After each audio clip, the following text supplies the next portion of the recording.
જય સ્વામી. જય સ્વામી. સ્વામી આપનું નામ મારું નામ થોડું તમારા વિશે. મારું નામ વિવેક સાગર છે. આચાર્ય અભ્યાસ કર્યો મેં સંસ્કૃતમાં, શાસ્ત્રી પછી 2 વર્ષ આચાર્યમાં વેદાંત વિષય સાથે ધર્મવિદ વેદાંત સાથે હમણાં જ આચાર્ય પૂરું કર્યું. આચાર્યની સેકન્ડ યરની પરીક્ષામાં ફાઇનલ યરમાં ગુજરાતમાં ફર્સ્ટ આવ્યો 2 વર્ષ. અને જય સ્વામી. જય સ્વામી. સ્વામી આપનું નામ. મારું નામ વિવેક સાગર છે. સંસ્કૃત મીડિયમ સાથે મેં સંસ્કૃતનો અભ્યાસ કરેલો. આચાર્ય વેદાંત વિષય સાથે આચાર્ય શાસ્ત્રી પછીના 2 વર્ષ આચાર્ય. હમણાં 2 વર્ષ પહેલાં એક્ઝામ આપી એમાં ગુજરાત ફર્સ્ટ આવ્યો આચાર્ય સેકન્ડ યર. અને કેટલા ટાઈમથી અહીંયા રહેવાનું? આમ તો અમારે દર 2 વર્ષે બદલી જાય. 2 વર્ષે આ મંદિર હોય તો 2 વર્ષે બીજા મંદિર અલગ અલગ. અહીંથી પછી ગ્રાંધરા દેવળમાં હમણાં આવી જન્માષ્ટમી 2 વર્ષ પૂરા થાય. આપ કઈ ગાડીમાં માનો છો?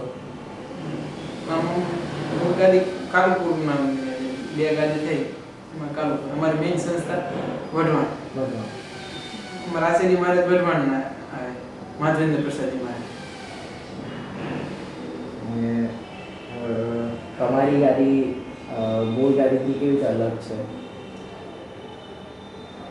આજથી 104 વર્ષ સમથિંગ 4 વર્ષ પહેલા મૂળ ગાદીમાંથી આ વઢવાણ સંસ્થાની એક ગાદી અલગ થયેલી.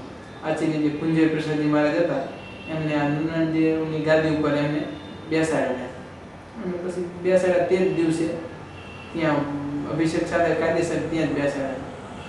એમને ગાદીની જરૂર પડી હતી મહારાજને. પછી અંદર સંતોને ગમે ને અંદર એ વખતે વિચાર ભેદના કારણે એમને ત્યાંથી બહાર કાઢી મૂકવામાં આવે પ્લાનિંગ પૂર્વક. પછી બધા સાથે સંતો ઘણા બધા નીકળેલા હરિભક્તો સાથે હતા. પછી વઢવાણમાં આવે સંસ્થા બનાવી. એવી રીતે મૂળમાંથી અલગ થઈ 100 વર્ષ પહેલાં 104 વર્ષ.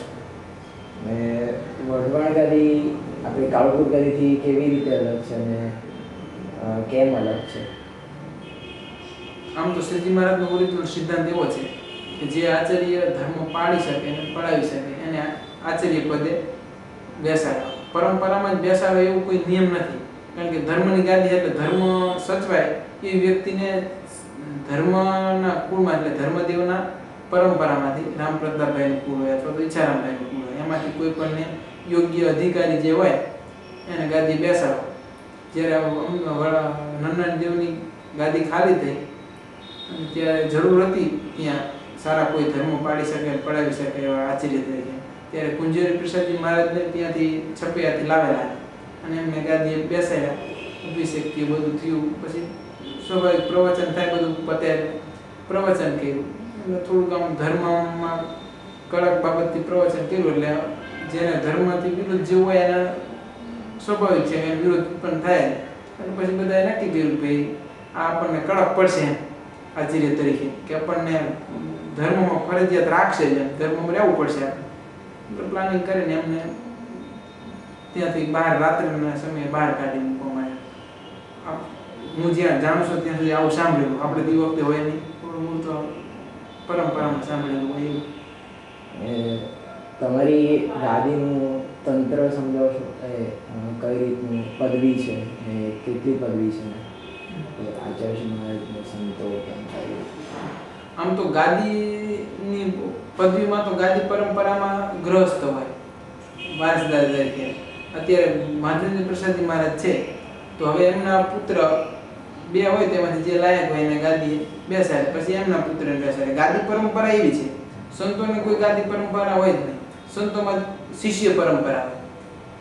હું છું તો મારા ગુરુ છું, એમના ગુરુ એમ સ્વામિનારાયણ ભગવાન વખતમાંથી જે સંતોની પરંપરા આવે સંત પરંપરા, શિષ્ય પરંપરા, એ શિષ્ય પરંપરા અમે સંતો આવે. સંતો બ્રહ્મચારી પાર્ષદો બધા.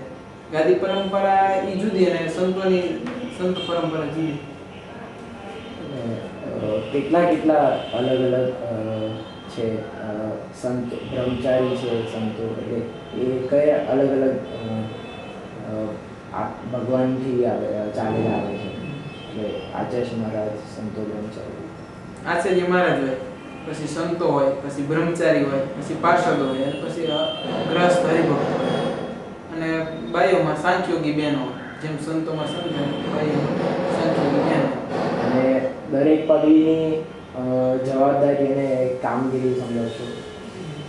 આ દરેકને અલગ અલગ નિયમ હોય. સંતો હોય તો સંતોના નિયમ જુદા હોય, બ્રહ્મચારી હોય તો બ્રહ્મચારી જુદા હોય. એક મિનિટ બંધ રાખો અને શું કહેવાય. એટલે સંતોની જવાબદારીમાં મુખ્ય તો સત્સંગનો વિકાસ થાય, હરિભક્તોને કથા વાર્તા સત્સંગ કરવો એ સંતોની જવાબદારી. વહીવટી કઈ એવી સંતોની કોઈ જવાબદારી નહીં. જે તે મંદિરમાં પછી જવાબદારી મુખ્ય જે વડીલ સંતોએ આપી જવાબદારી નિભાવી વસ્તુ અલગ છે. અને બ્રહ્મચારી હોય, મુખ્ય સંપ્રદાયની પરંપરામાં જુઓ તો બ્રહ્મચારી હોય ભગવાનની સેવામાં.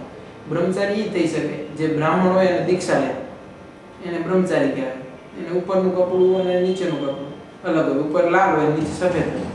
બ્રાહ્મણ હોય ને જ્યારે દીક્ષા લે, બ્રહ્મચારીની દીક્ષા અલગ, અને અમે સંતો જે બની એની દીક્ષા અલગ, પાર્ષદની દીક્ષા અલગ.